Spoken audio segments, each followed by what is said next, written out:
こんにちは、健太郎です。今日はね、患者さんによく聞かれることに答えてみようかな。寝相っていうものをね、聞かれること多いんですよ。寝相がいいとか悪いとかね。それって体にいいんですか悪いんですかっていうところの質問たまに受けるんだよな。今日なんかもね、午前中に質問もらったかな。やっぱりね、それこそ子供でさ、その小さい頃っていうのはもう寝相寝返りベテベテ打ってさ、今なんか暑いからね、ここで寝かしたと思ったらもう窓際とかで寝てるでしょ。うちの子もそうだからね。ともすれば、その年がいってしまったらね、もうこのまま寝て朝までこのまんまとかね静かに寝てる人多いんだよね。それがね、どっちがいいのかっていう話よ。実際は寝返りを打った方が体にいいんだよ。でこれはどういうことかって言ったらさ、やっぱり人っていうのは大体ね、仰向けで寝るじゃない。仰向けでさ、で仰向けで寝るっていうのは基本理性があるからなんだけど、睡眠に入っちゃったらもう理性は働かないよ。睡眠中っていうのは基本本能の動きになるからね。その時に仰向けで寝てるっていうことは、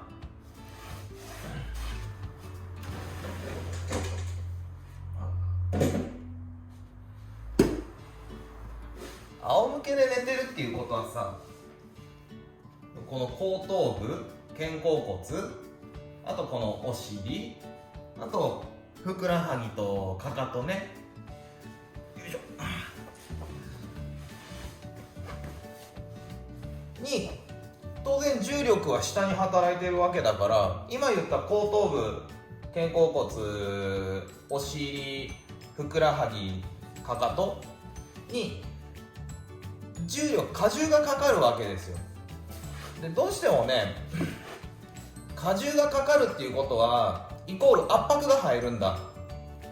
で圧迫が入ってしまうと、そこの血液循環っていうのがやっぱりどうしても阻害されてしまう。そうすると筋肉っていうか体っていうのは循環不全を起こしてくるとね、筋肉が固まったりとか、やっぱり気持ち悪い感覚出てくるんですよ。で本能的にその部分が気持ち悪くなってくるのが嫌だから、寝返りを打つことで圧迫を解放させて血液循環を回復させるんだよね。これがね、寝返り打たないような、それこそ寝たきりの方なんていうのはさ、床ずれだよ。褥瘡って言われるものがね、こういうとことかこういうとことかね、あまりにも循環が悪くなりすぎるとね、そこの細胞腐っちゃうんだよ。介護の現場ではね、ざらにある話。あれは大変だわ、介護士の人もな。ほんと尊敬する。そういう風に圧迫が入るから気持ち悪いから寝返りを打つんだよ。で年いったりとかで、その体の神経系反射とかそういったものが弱ってくる人っていうのは、そういう些細な感覚を感じ取れないわけだから、あんまり寝返り打たなくなっちゃうんだよね。でそのままずーっと、例えばぐーっとふくらはぎに真下の荷重かけ続けてみ、当然循環不全を起こしてくるよね。で筋肉って酸欠になると縮むようにできてるから、そうなるとね、年配の方がよく言うこむら返しよ、ふくらはぎつっちゃうんだよそれはね、寝てる時っていうのはさ、ものを言い換えれば運動不足の時間が 5,6 時間は絶対続くんでしょ。そう運動しないと当然血液循環だって滞っちゃうからね。それが嫌だから子供たちはああだこうだゴロゴロゴロゴロ転がってね、寝返りしていくわけだけど、あそこまでやれとはね言わんわな。とにかく寝返りっていうのは体の循環不全を緩めてくれる、そのために寝返りを打つから、寝返りは打った方がいいんだよね。そのためには体のその感覚や神経、筋肉の反射っていうものがある程度活性化してないと、そういう反応って出てこないから、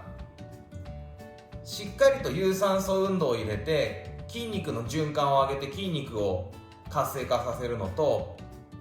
やっぱり歩くとか走るみたいな繰り返しの反復運動をずーっとやってると、神経そのものも活性化してくるし、内臓とかそういう中枢神経系、脳とかにもいい刺激すごい入ってくるよね。そうすると全身の反射とかが活性してきて、寝返りをね打つようになるし、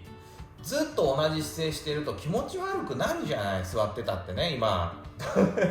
動画撮ってるだけでなんか腰気持ち悪いけどさ、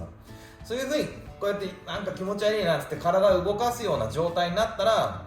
寝てる間にも寝返りゴロゴロ打つようになってくるんじゃない？結局いつも言ってることは一緒ですけどね。食べて寝てしっかりと有酸素運動を入れる、